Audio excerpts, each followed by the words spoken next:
بس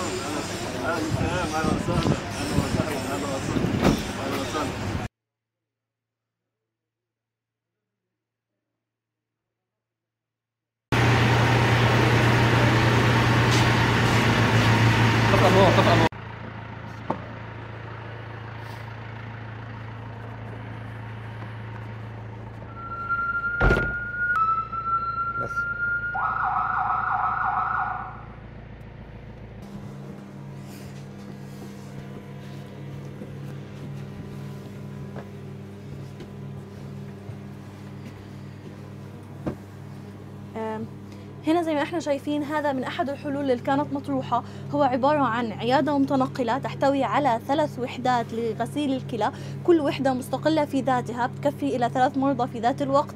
الوحده موجوده كامله بوجود المونيتور كمان الخاص فيها، وهذا عشان نوعا ما يقلل من نسبه العجز في موضوع توفير وحدات لمرضى غسيل الكلى الموجود حاليا في غزه. Bismillahirrahmanirrahim. Uluslararası İnsani Yardım Kuruluşları olarak şu anda hayırseverlerimizin bağışlamış olduğu ambulans için burada ambulans üreten bir fabrikaya geldik. Buradaki yetkili arkadaşlardan yapılan çalışmaları gördük, yerinde gördük. Allah-u Teala şimdiden hayır sahiplerinden razı olsun. Bu kardeşlerimiz adına çok teşekkür ediyoruz inşallah. Evet. Allah sizden razı olsun. Biz projeye teslim aldık, ambulanslarla teslim aldık ve Gazze'ye gönderme hazırlamaları başlayıp inşallah en yakın zamanda bu projeleri Gazze'deki insanlara, Gazze'deki halkına inşallah girip faydalı olacak. O kadar bir önemli bir projeler var ki insanların böyle bir projelerin devam etmesini desteklemeleri bekliyoruz inşallah. Allah sizden razı olsun. Bismillah ve salatu vesselamu ala Resulillah Seyyidina Muhammed ve ala alihi ve sahbihi ve men valah.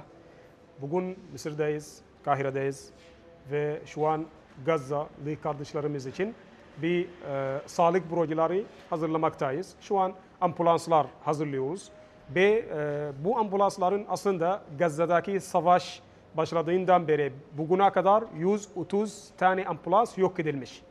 Bu yüzden şu an Sağlık Bakanlığı'nı bize bir çağrı yaptı. Bu çağrıya istinaden biz bu ambulanslar hazırlamaya başladık. Ve Allah tüm bağışçılardan kabul etsin ve böyle bir projelerin desteklerinizi bekliyoruz. Allah sizden razı olsun inşallah.